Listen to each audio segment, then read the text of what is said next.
I couldn't help but look at those two cards next to the Mets lineup, the ace and queen of spades. You see right between Mel Stottlemyre and Davy Johnson. And we alluded to it last night, the queen being 13 points in a heart game. And I'll tell you what, that queen of spades has taken on a different significance with the Mets trailing 6-0. At the moment, I think somebody sneaked the joker in there.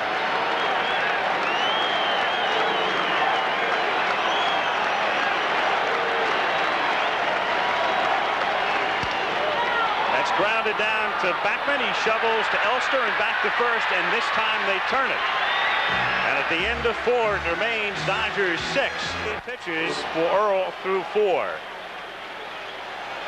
And the changeup, I think he's thrown maybe a few more of those, and that's the big difference. Has not thrown any changeups. Saw that his curveballs were not going over early. Went to that, got out of some trouble, and now he's got a 6-run lead.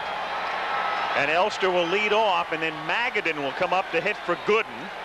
And then we'll see Dykstra, the 8, 9, and 1 spots in the order. The Mets with 4 hits, all singles, 1 in each of the first 4 innings. As Elster takes a strike. 0-1. So Magadan will be next. 6 runs, 7 hits, and no errors for the Dodgers. No runs, 4 hits, and 2 very costly errors for the Mets.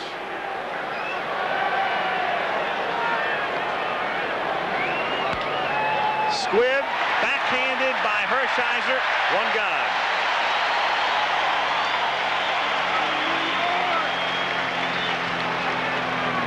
You lead 6-0, you can't smile.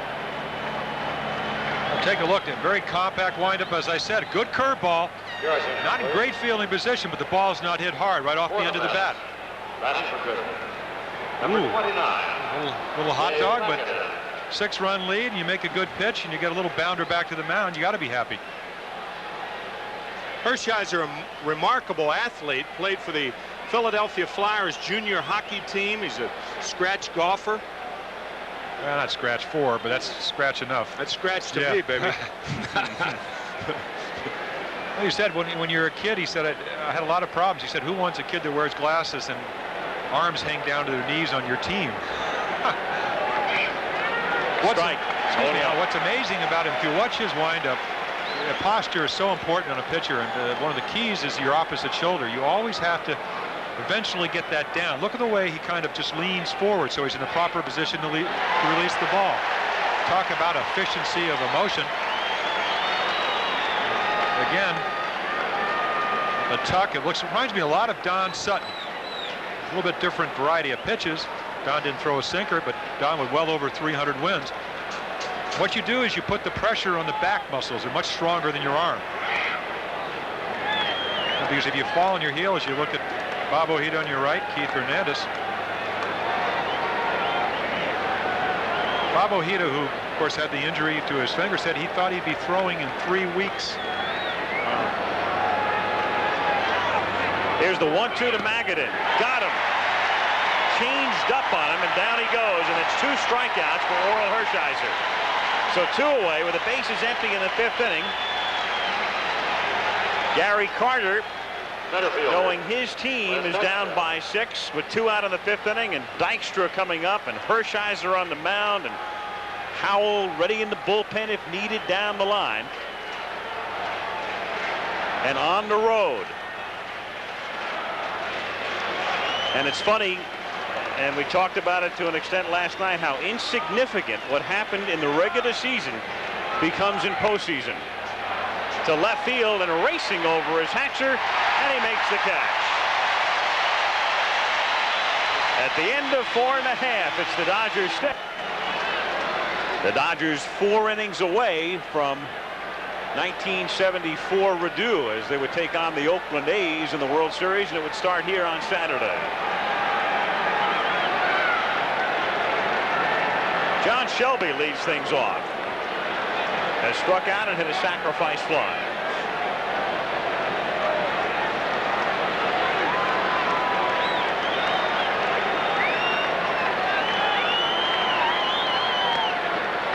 Oh, 2. Such a deceptive windup. Terry Leach is a submariner. 10 games in a row for the Mets last year as the starter. 11-1 on the year total. 1-2 the count. I see too many pitchers that throw from this delivery point way down. Watch his right knee. You can see the dirt spot on it.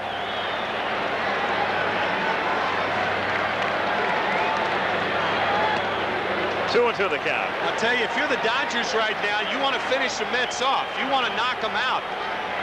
The Mets are a staggering boxer in the 12th round right now. There's still a chance. And I'm sure Tommy Lasorda would feel more comfortable with 3 or 4 more runs. Shelby down on strikes.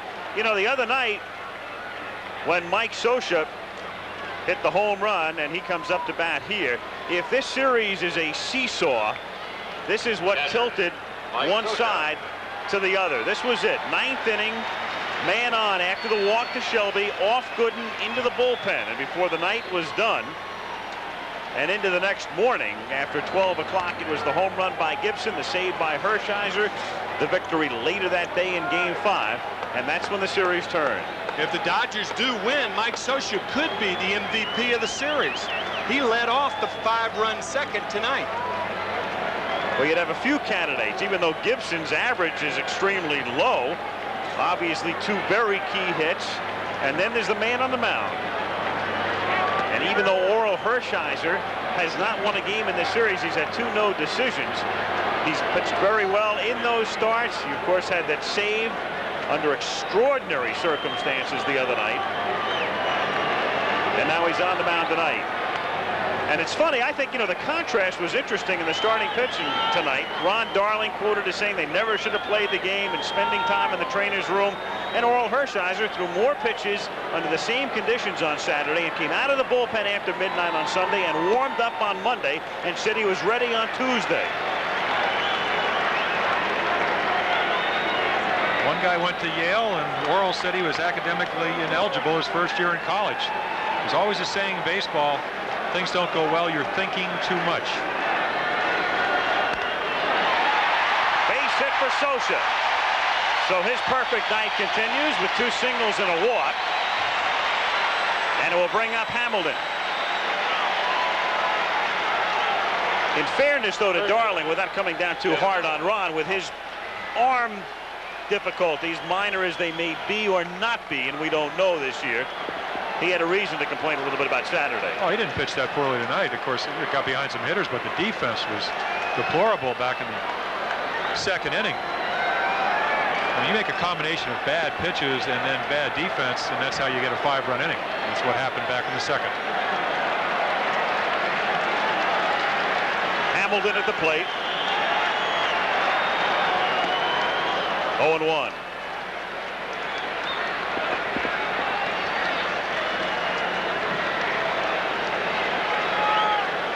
Funny thing about what you anticipate from a team and what the end result is, if the Dodgers had lost tonight, or if they do lose, the season is still a success, and they surprised a lot of people by winning the West when they were picked to finish 4th or 5th. But for the Mets, it's a whole other feeling, because almost everybody expected them to go all the way.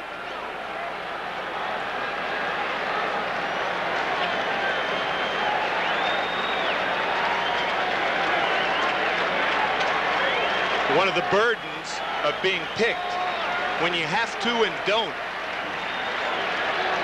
Very, very disappointing. Well, when you saw a picture of Davey Johnson, I mean, here's a guy that won 90 games in 98, then 106, then 92, and then 100. And most people feel that for him to be rehired, he has to win. At least we've seen no other indication of anything else. Can't be happy at this moment. Of course, he also doesn't play. You know, he puts the lineup out there and hopes they'll play well. That's one of the problems with managing sometimes. Hamilton stays alive, still 0-2. I mean, when you think about it, the Dodgers overwhelming underdogs in this playoff series. You take position for position, and a case can be made that the Mets are as good or better than the Dodgers at every position.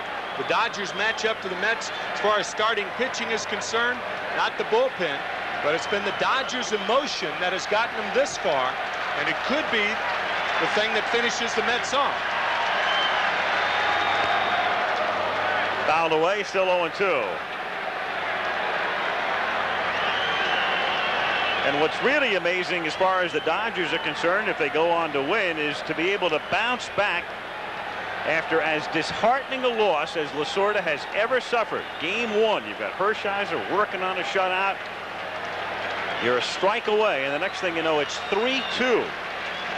And that's about as down as you can be when you come to the park the next day. And that's when we have to remember the great job that Tim Belcher did. He's won 2 games. He's gotten some run support, but for a rookie pitcher to come in under those circumstances and pitch that type of game, which 10 strikeouts is all-time high in the major leagues, quite a performance.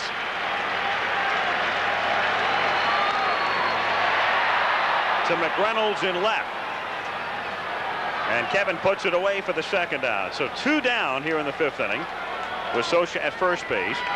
And that'll bring up Alfredo Griffin. Now you could take that 2 steps further, actually. What about the Dodgers in Game 4, bouncing back after Jay Howell was suspended by National League President Bart Giamatti? And tonight, another situation. David Cone pitches a masterpiece last night, and everybody once again says, well, the Mets are ready for the knockout punch or whatever it is.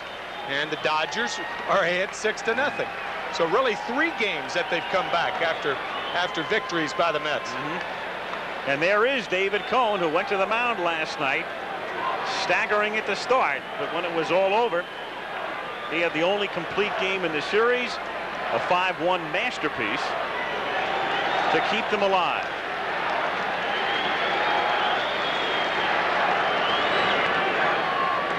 One and one to count. If you missed it before the game, Johnson without a contract for next year, and the Mets holding that in abeyance until after postseason play. And I asked Davey if he felt a win tonight was necessary to come back next year. He said he'd hope not. I said, do you want to come back next year? He said, definitely. Remember last year, the Mets went through that situation where they said that Johnson would retire after this season and assist Frank Cashin in the front office, which was a bit of a charade as it turned out. And then this year, both Johnson and Lasorda on last years of contracts, and the Dodgers waited until June, but they wanted to diffuse the issue, and they gave Lasorda a new 2-year deal. 3-1. I remember we did a Monday night game. I came in here, and Lasorda brought it up that night. Not that Tommy was worried about it, but when he brought it up, it told me all I needed to know about the situation and the fact that Lasorda was a little curious himself as to his future with this ball club. As Griffin hits it foul in the count 3-2. And from what I understand, he and Peter O'Malley were on a talk show, and some fans called up supporting Tommy Lasorda, saying that he deserved a contract. And Peter O'Malley took him to dinner after the show. They talked about it, and from my understanding, that's when they reached an understanding that Tommy should get a 2-year extension, and he signed it. Over pasta fagioli, you can be sure, in Verdicchio. That's what he said. Some people do it over drinks. He said, I did it over pasta. Anabolic pasta. 3-2. Socha taking off with the pitch. And Griffin pops it up. Elster on the skin part makes the catch. Dodgers done in the 5th. Inning or 2 tonight, Jim, but all of a sudden he got into the groove, and it's amazing what a 6-0 lead will do for you. Well, he got a 1 run in the 1st inning and then 5 in the 2nd. And I get the feeling he's like the Clark Kent of pitchers. He shows up with just normal street clothes and glasses, puts on a Dodger uniform and those contact lenses, and then goes out and does what he's done since the end of August. He's either Clark Kent or Captain Marvel. Shazam, right? Yes. He's Mr. Wonderful to Lasorda right now as Backman starts the 6th inning with a ground ball to Sachs. And one second baseman throws out his opposite number, 1 down. Hernandez coming up. Saturday, 3:30 Eastern time and 12:30 in the afternoon Pacific. Regional action. You'll see either Washington against USC or Michigan against Iowa on ABC's College Football this Saturday.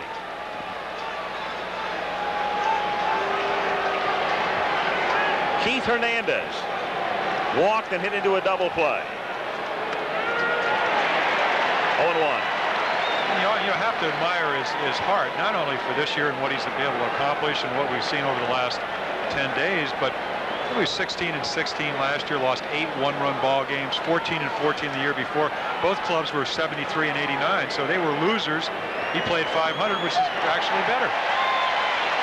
Yet he's never changed his style. I mean, Keith Hernandez says, I think he's throwing a little bit harder. Curveball's a little bit sharper.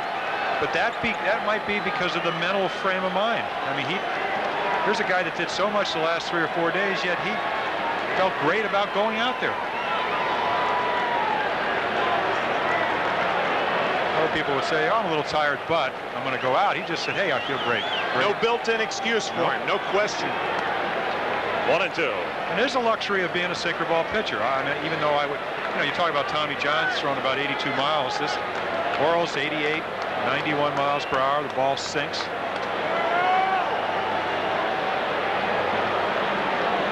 Time call. Harry Wendelstedt was looking over into the stands. I don't know if somebody was flashing a mirror or what, but whatever it is, it's been rectified. You saw that graphic, very interesting. The first pitcher to start 3 games in a National League Championship Series. If he were to have a no decision in this game, he would be the first pitcher to have 3 no decisions as a starting pitcher in the history of baseball in postseason play. And down goes Hernandez. Strikeout number 3 for Hershiser. Of course, until 85, Championship Series were only best of 5. But not only does he have 3 starts in this one, he's got that 1 relief appearance. And that's the last pitch that Keith Hernandez expected. It just freezes him. Hasn't been getting his curveball over, went to the changeup early, comes back with a curveball, and you can see the frustration. Didn't expect it. And if you're a Dodger fan, how much can you love now? 6-0 in front, 6th inning, to all in unison with that mocking Darryl chant enveloping Dodger Stadium. But it may be a love call as well, because he's already gone on record as saying he'd eventually like to play here. Lasorda was looking up, there's something going on in the stands, and we can't see what's going on. And that has caused the last 2 stoppages. Now we're ready again, and the pitch is up high to a chorus of Darryl, 1-0.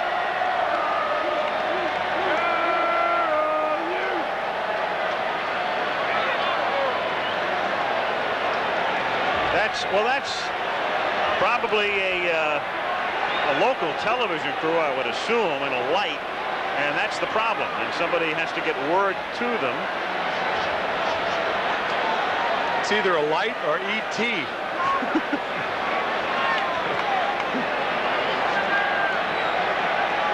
I said a Bud Light.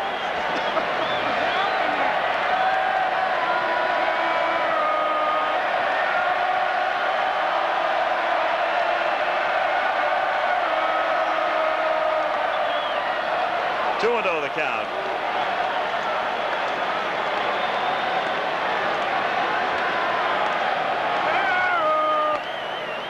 And it's 3-0 on Strawberry.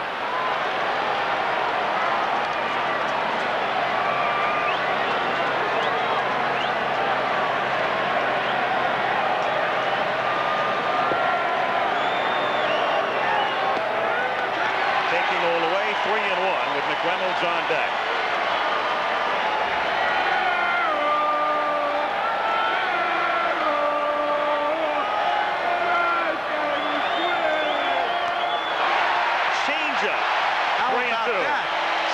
Up on a 3-1 count with a 6-run lead. Well, I'll tell you what, he wouldn't have thrown if he didn't think he'd get it over, but also good pitchers don't like to give up runs. I don't know if it's a changeup, he's definitely off speed, but maybe just a BP fastball. At the end of the 6th inning, followed by Sachs and Hatcher. In Game 7, the Dodgers with a run in the first and 5 in the second, when they sent 11 men to the plate, leading 6-0. And Hershiser tries to bunt his way on, 0-1.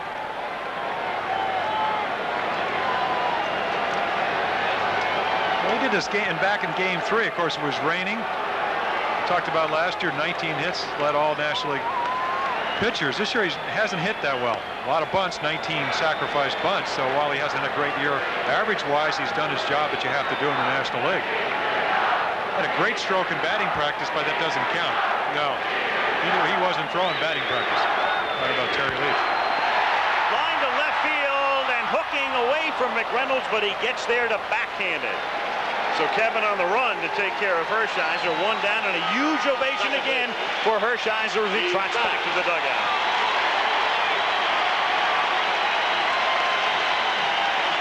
I think the impressive thing about Hershiser so far is that he's pitching this game like it's a one-run game. You consider that sequence of pitches to Strawberry. A 1-0 breaking ball, a 3-1 changeup, and a 3-2 curveball. Well, great pitchers, what they do, they go out and they try to throw a shutout. When they give up one run, they try to throw a one-run ball game. He hasn't given up a run yet. Sachs takes a strike. 0-1. Ball's quiet on the Eastern front.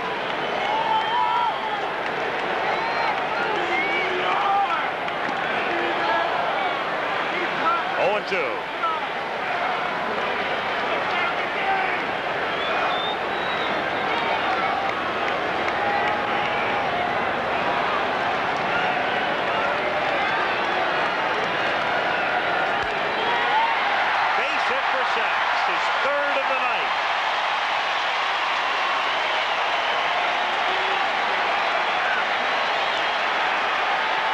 So a big night for Steve. He's 3 for 4. He scored twice. He's driven in 2. Outfielder, Reggie Hatcher. And it will bring up Hatcher. What's he doing? Ordering champagne?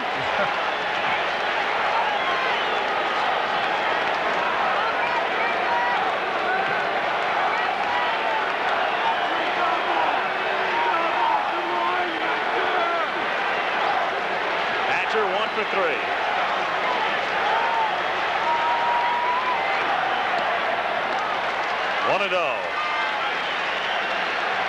If Hershiser can pitch like it's still a close game, I think the Dodgers offense should treat it as a close game too. And again, go for the throat. 6 runs, a team like the Mets can come back. Expect Sachs to run. 1-1. Well, either that or hit and run. Again, Hatcher handles the bat so well. You got to do something to try to get a couple more runs. We talked about tacking on runs. It makes Orel's job a lot easier. Makes Tommy's job a lot easier, and it makes the Mets' job that much more difficult.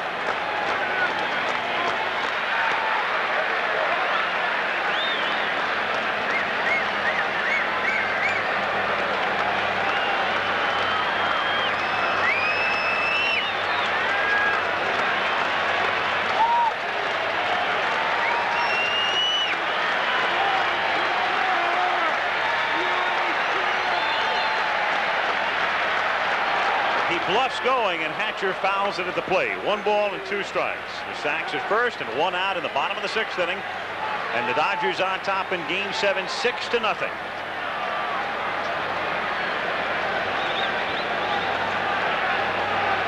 Mickey Hatcher. The Dodgers traded him away the year before. They were last in the World Series in '81, and then he was sent away by Minnesota, released last year, and the Twins went on to win. So he's been on the verge twice, and now he's closer than ever. To left field and deep, but playable for McReynolds. Sachs is tagging and takes about 5 steps towards second and holds on at first as Hatcher just missed getting all of that one. 2 down. That's a good play that Sachs goes back. I mean, it's an easy fly ball. He read it off the bat. He knows that McReynolds is an outstanding left fielder, so. But you don't know. He may fall down catching the ball, and you might be able to advance into scoring position. Well, they say go halfway, but not on a routine ball like that, and it was hit fairly deep, especially for Hatcher with only 1 home run all the entire season. 2 down, Stubbs with Sachs going, and Stubbs rips it into right field for a base hit. Strawberry backhands on the hop and throws into second with Sachs stopping at third.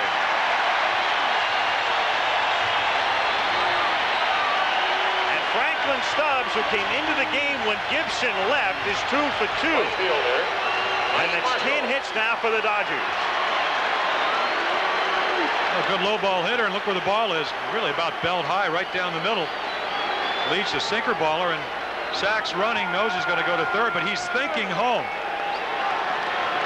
Now he's going to wait for the third base coach to stop him. Otherwise, he's thinking I can score on a long single.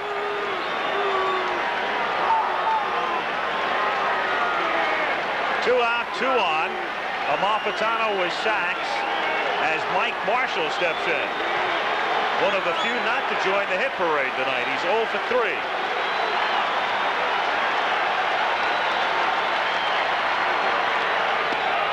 Oh and 1. Marshall, one of the few major leaguers that has credited bowling for his concentration. When he was 14 years old, he used to bowl with a lot of guys a lot older than he. And he said that helped him mature. So bowlers take heart. No wonder his back hurts. I mean, really 6'5", and it's a long way to the, I mean, not that I know the proper bowling. If you look at Aguilera on the left and Bob McClure, who is the first time he's been up in this entire series. Tells you something about the score. Really, you know. 1-1 pitch. It's grounded toward third. Scooped up by Jeffries, and the throw is low, but Backman is there to make the Jay Howell, and they signed Mike Davis as well. And of course, on the other side, you've got Bob Welch and Rick Honeycutt, who would meet their former mates in an all-California series, as 1974 would be revisited. That year, the A's beat the Dodgers in 5 in the World Series. It's a good trade for everybody. I mean, really, you know, Belcher pitched well here. Welch pitched great, won 15 games up there, 15 or 16. Great pitcher at home. The advantage, though, and of course, if the Dodgers do go to the World Series, is that Oakland's had a chance to set up their pitching rotation. The big question is, in my mind, will Hershiser go all the way tonight and then have to come back on 3 days rest to pitch game number 2? Seems like Oakland stuck to the West Coast. They get Dave Henderson after declaring free agency from San Francisco. Storm Davis comes up from San Diego and wins 16 games. Well, Russo with a great year as a manager, but great coaching staff. Dave Duncan, their pitching coach, former catcher. I threw to him, knew a lot about pitching. Bob Watson has changed Dave Henderson's stance a little bit. Had a career year. Not to mention Canseco and McGuire. They have an awfully good ball club with Walt Weiss making a big difference, allowing them to trade Griffin here to the Dodgers.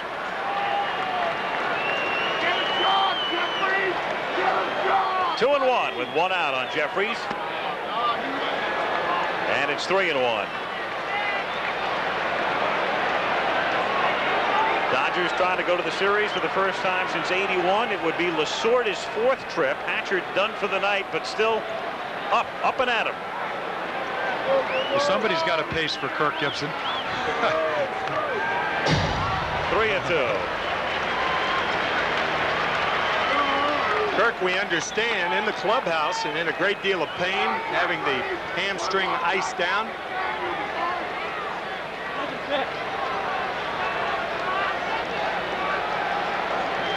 Well, if things remain as they are, he'd have 2 days of rest, and the Dodgers would remain here because the World Series this year starts in the home park of the National League winner.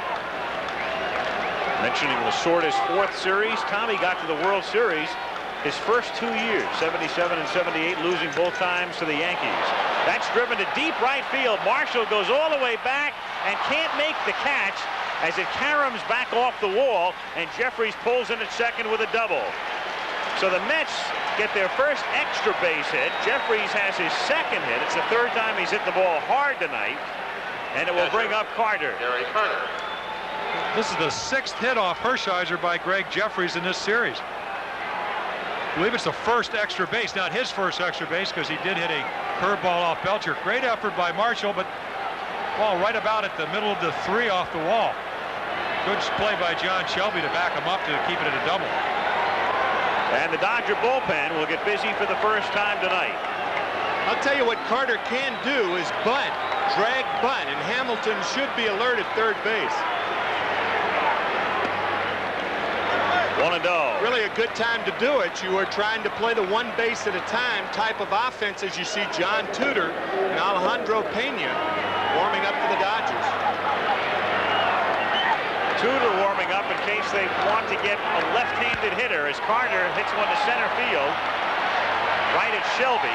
Jeffries tags, but he's not going anywhere. And there are 2 down. And that'll bring up Kevin Elster. I'll tell you what, Shelby didn't make a good throw, but he got rid of the ball so quickly that even in this situation where you don't think about going, Jeffries just stayed at second. Kevin Elster. I'll tell you, conceivably, that may have been Gary Carter's last at bat as a Met. I mean, there's been talk about him being traded to San Diego, packaged with a bunch of guys. Dave Magadan has been mentioned. Lynn Dykstra has been mentioned. Sid Fernandez has been mentioned. And the 2 catchers that San Diego has in their farm system, Sandy Alomar Jr. and Benito Santiago. Santiago, the Rookie of the Year last year. Socia has that one skitter away, and moving to third on the wild pitch is Jeffries. And Sandy Alomar Jr., the son of the third base coach of the Padres, Sandy Alomar. A marvelous prospect, one of the best prospects in baseball. I tell you, Gary looks like he's packing his catcher's equipment. And his counterpart, Mike Socia, a tough play. I'll tell you, when a catcher does that, that means they're packing up. And Mackey Sasser, if Sasser does pinch hit, even though Howard Johnson's out there now, we may see Sasser. I don't know. Carter does have a separate catching bag. We'll see if he comes out in the bottom of the 7th. Well, a strike here. Sasser putting the gear on, because what's happening here is you've got Elster batting, Leach due up next. Obviously, you'd pinch hit, and then you'd make the double switch and insert the pitcher into Carter's spot.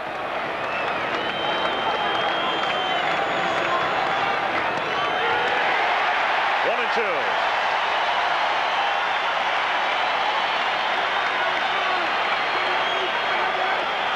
One of the bat boys that travel with the Mets from New York. The Mets have brought several west with them.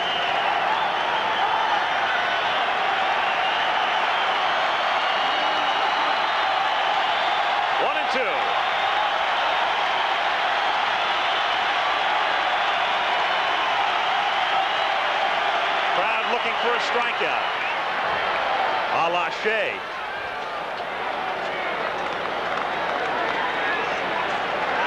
Of course, Orel will just settle for a routine 2-hopper to Griffin.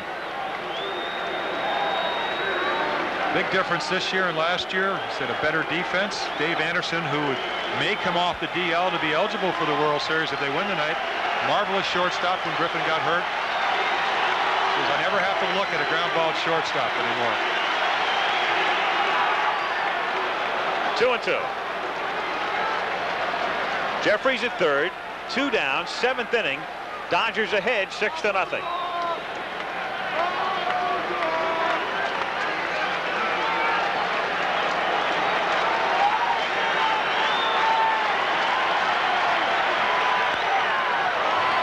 To left field and deep, but playable for Jose on Saturday. And game 2 as well, and then the middle 3 games in the American League Park in Oakland, and the final 2, if necessary, back here at Dodger Stadium in Los Angeles, where the Dodgers lead the Mets by a score of 6-0. 1 run in the first, and then 11 men to the plate in the 2nd inning. The Mets made 2 critical errors, and another that doesn't show up in the scorebook on the bunt to the right side.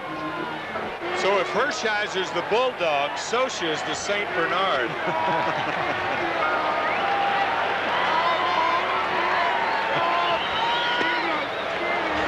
1-2. It was very good. I'm surprised Tommy didn't think of that. I mean, he'll steal it. Yes, I know.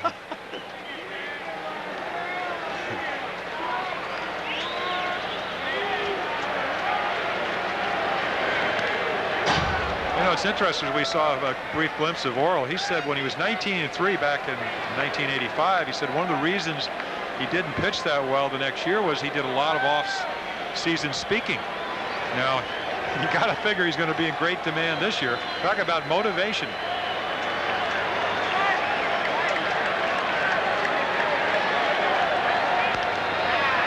Looped into shallow center, but Backman goes out and makes the play on the grass. So 2 down now in the 7th inning. He hit him at very opportune times. Well, that's what's so impressive about the Dodgers staff. They gave Strawberry opportunity to get hits, but parts of the plate keep away from his power. 20 years ago, to keep Don Drysdale's streak alive, he said Dick Dietz did not really try to get out of a way of a pitch with the bases loaded. They made him come up again. Drysdale got out of the inning, and the streak went on. Well, he did move his back foot. It's just the wrong one.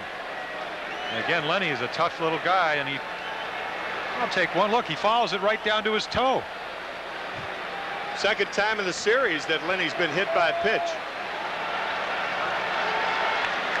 So Dykstra doing anything to get on as Backman comes to the plate and takes outside. Ball 1, 1-0. Stubbs playing behind Dykstra now.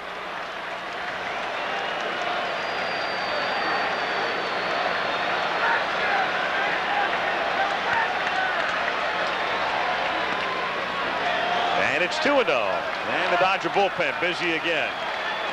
Carter done for the night. And in the Dodger bullpen, Tudor, the lefty, up again, and Jay Howell, the right-hander. And of course, Howell hasn't pitched since the Pine Tar episode. Tell you, it's a superhuman effort obviously required on the part of the Mets. But if they load him up or something like that and you change pitchers, you don't know what might happen. And Hershiser behind on the count, 3-0. Not a happy night for Frank Cashin, the Mets GM. You're also getting into the middle of the lineup. Taking all the way, obviously, and it's 3-1. Well, he ought to be taken all the way till 3-2. You know, 1-0, it didn't appear that he was taking.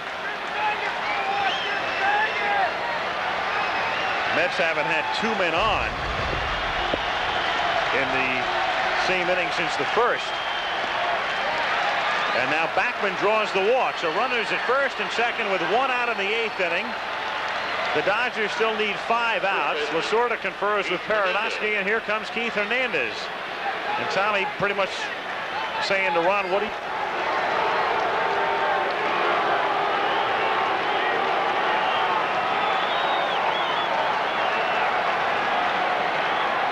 "0-1 the count. 0-2.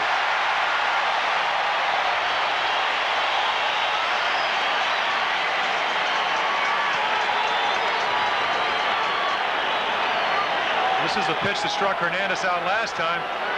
I don't know. I'd look like a split finger fastball. And he hadn't thrown that all series. That's what a 6-run lead will do. And a breaking pitch is hammered foul. That's a pitch he threw a lot last year. Great play by the bat boy down the right field line. If Mets had him playing on the infield back in the second, the game would be a lot closer.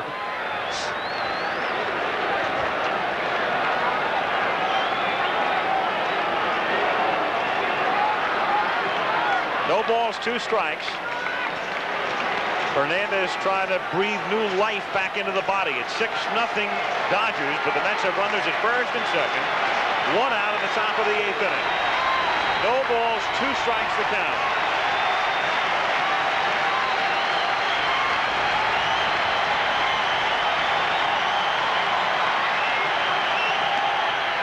One and 2.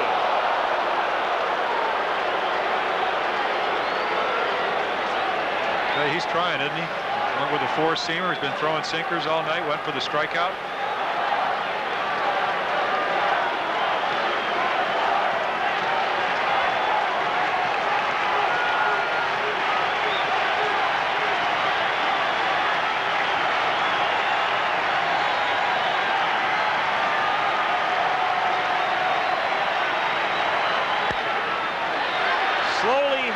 Stubbs settles for the 1 at first base as Hershiser covers.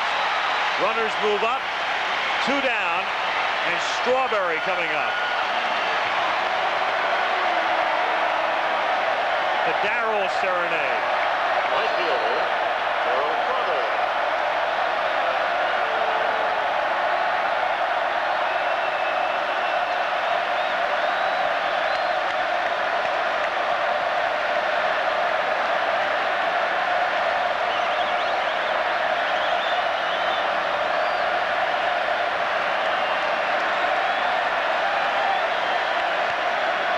To collect his thoughts. And interesting thing, in the 59 scoreless inning scheme, I read a stat where he had 32 runners in scoring position, not one scored.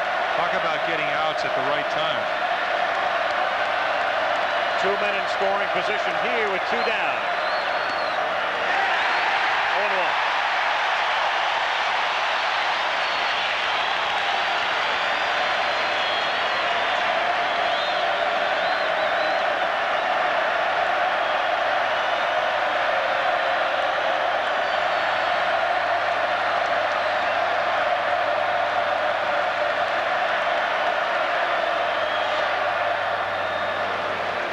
One and one.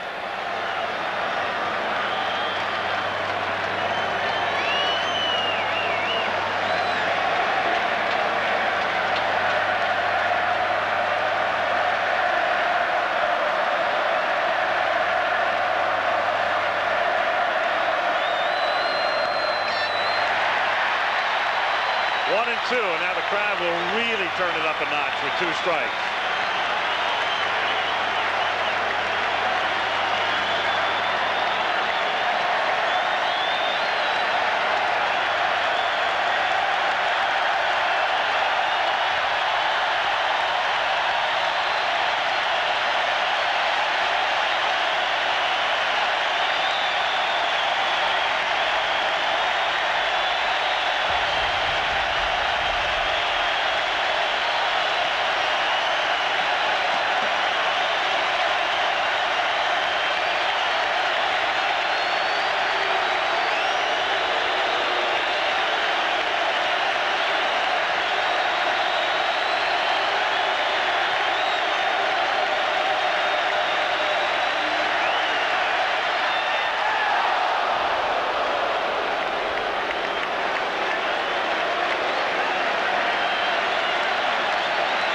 Take that pitch. Oh.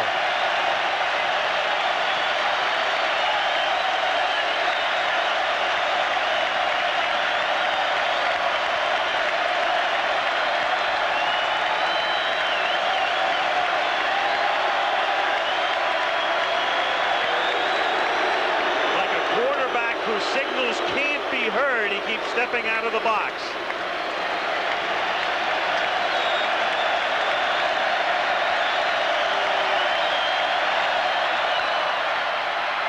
Foul ball.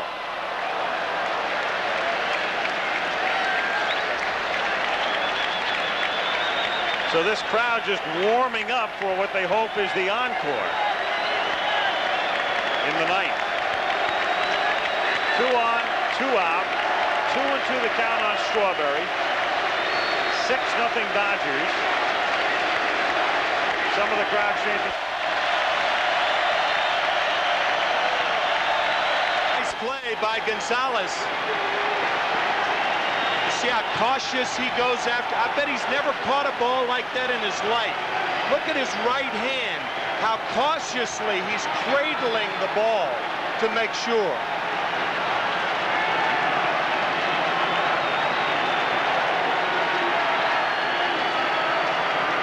One out.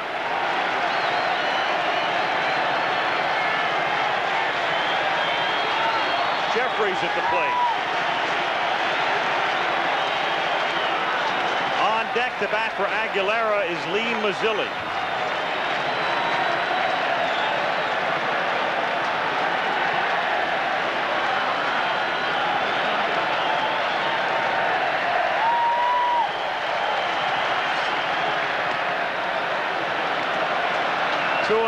David Cohn sent the Mets to a 7th game.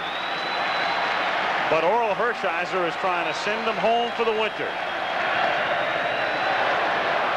3-0. No know what's going through David Cohn's mind? Not the game and the great game he pitched yesterday, but the second game.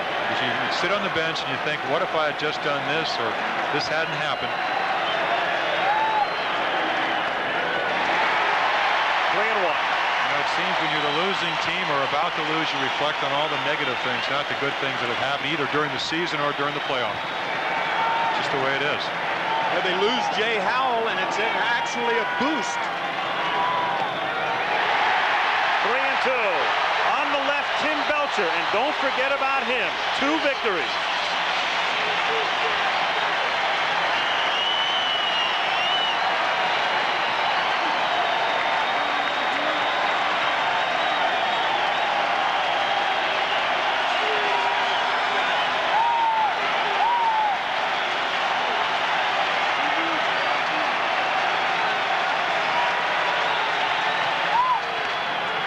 To Griffin. 1 out to go.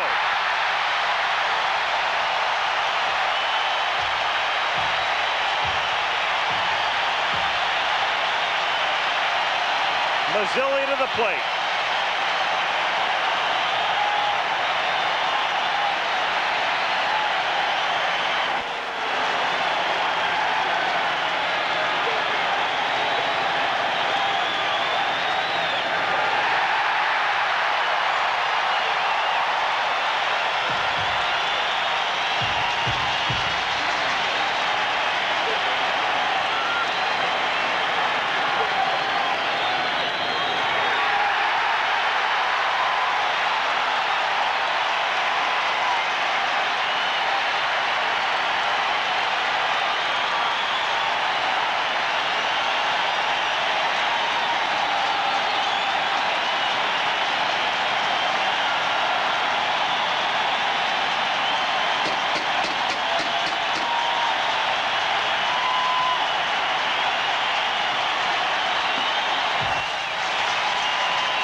Hershiser just noticing now the stoppage for maybe the pitch to Mazzilli, because something you talked about in the opening. You get so pumped up, you got to bring yourself down. Yep. 2 strikes, only 1 more, and you go to the World Series and you hit somebody. Not what you wanted to do.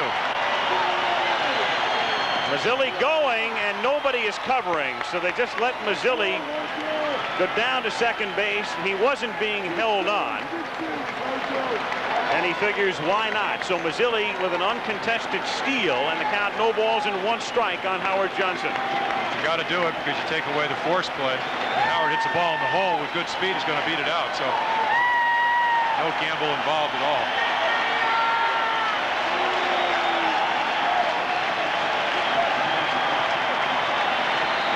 The 0-1 pitch.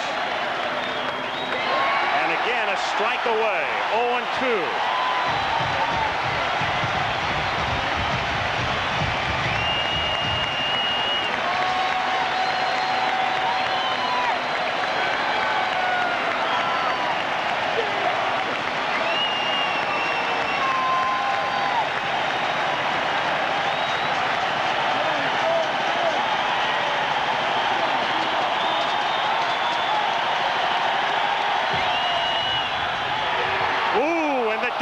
Started out of the dugout, and Wendelstedt said no.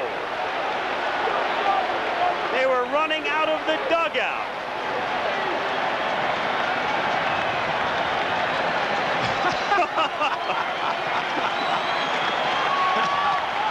Fabulous scene. 1-2 the count. 2-2. Gotta give Harry some credit. Ball was inside, and emotionally, you know, you hear the crowd, you call a guy out. Yeah. And I know Orel Hershiser wants that pitch, but Howard Johnson, he still wants to get on. If the other team doesn't win, you make the 27th out, and they have more runs. The 2-2 pitch. 3-2.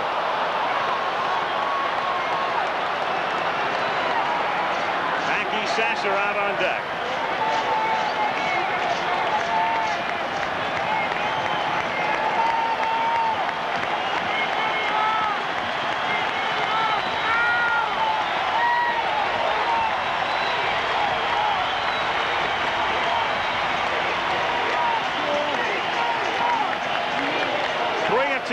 Hershiser will work for a windup, not even thinking about Mazzilli at second.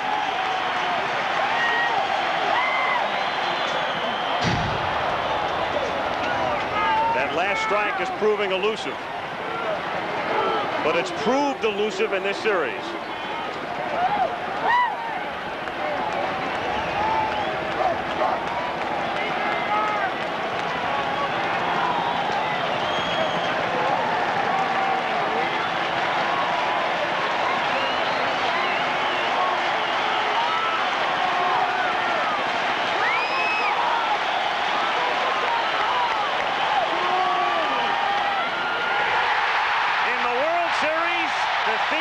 California, here we stay.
Fred, let me start with you. You were the architect. You made the sweeping changes at the start of the year that worked. It's an organizational victory is what it is, and to all of our scouts, all of our minor league people, and most of all to this guy right here and the staff, and to our players who were just so dedicated to win. There wasn't anybody who picked us to win, but this team would not quit. Peter, that's a good case. You did not quit. We have a great team. We're very fortunate. Here in the clubhouse, the ball player, the manager, the coaches, the front office, we have a winning team, and we're very proud of everybody. Thank you. Tommy, you called this a team of destiny. Well, it's time to give thanks and praise. Thanks to Peter for allowing us to go out and get the ball players. Thanks to Fred for making the deals. And thanks to the players, because nobody thought they could do it. Nobody thought we could beat the Mets. To me, the Mets are without a doubt the best team in the National League. And we were very, very fortunate to beat an outstanding ball club. I'm proud of our team because of the fact that they believed. They kept believing in themselves, and that's what's important. And of course, we got to thank God and our families and everybody that put up with us the whole year. We're very, very happy to be representing the National League in the Fall Classic, and we're certainly looking forward to it. You've won 3 other pennants. Is this the sweetest? This is best. I'll tell you, I had great players, but these guys here, nobody thought they could win. When we went to spring training, everybody said, hey, the Dodgers are through. And to restore the tradition of this organization is the greatest feeling in the world for me and everybody here. Well, you're going to enjoy this tonight, but what about Oakland? It all begins here Saturday. Hey, wait, we want to just have a good time tonight. We're all going to have a nice celebration. The players, I'll tell you something, my coaches, the trainers, They were all fantastic. It took a lot of hard work. Tommy, who will be your starter in game one? We haven't even thought about it. All we were thinking about was winning this game tonight. This was the biggest game of our life. And I'll tell you something, they came out battling, they came out believing. And this guy, Bulldog Hershiser, what a tremendous victory. What a job this guy has done for us. And if he's not the Cy Young Award winner, I want the FBI to investigate it. Well, he is the MVP, Orel Hershiser, who went the distance in this game. And here to present the Chevrolet Major League Baseball Most Valuable Player Award to Orel Hershiser is Ron Daniels, who is the area manager west for the Chevrolet Motor Division. Ron? Gary, thank you, Gary. Orel, on behalf of Chevrolet, congratulations. Thank you so much. Orel, coming into this game, 4 appearances. Did you ever think you would go the whole distance? Well, there were only 2 people that I really thought about during the whole time, and that's Pat Screener, our physical therapist. He has worked very, very hard to strengthen my arm, and we have a fantastic program. And I just thank God. I thank God that I could have an arm that can bounce back like this. The Mets are an unbelievable team. They're a very, very tough team. I think they've only been shut out 4 or 5 times all year, and I had no idea that I could shut them out on just 2 days rest after relief. You had a shaky first inning. There was talk that your curveball wasn't working for you. Well, my mechanics were very bad for about the first 2 or 3 innings because between the adrenaline and the short rest, I just didn't know how to cope with it. And finally, I got into a groove and made some adjustments. I came in here and watched the video of my first inning, started to make some adjustments, and then it felt better. Orel, what about the last out? What was going through your mind? Well, I was so sorry that I hit Mazzilli. I was so pumped up, the ball cut on me instead of sinking, overthrew it and hit him on the 0-2 pitch. And then Howard Johnson took a fastball right down the middle. I guess he must have been looking for a curveball because I just said, here, hit it. Sandlot ball like that relief appearance against McReynolds, just here, hit it, and fortunately he didn't. You're really going to have that label Bulldog now. Well, these guys are fantastic. You get an MVP on this team, but this team is a team effort, and this trophy goes to a whole ball club. Tim Belcher, a rookie, set a record for 2 wins in a series. Steve Sachs is kinetic and just goes on and on and on, and Kirk Gibson is out there playing lame. Mike Marshall and Mike Sosha came up with big hits, and we just look at it a big team effort. Congratulations. Thank you. Let's go back down to Al Michaels. All right, Gary, so the Los Angeles Dodgers are the 1988 National League champions. And we'll be back in Los Angeles in just a moment.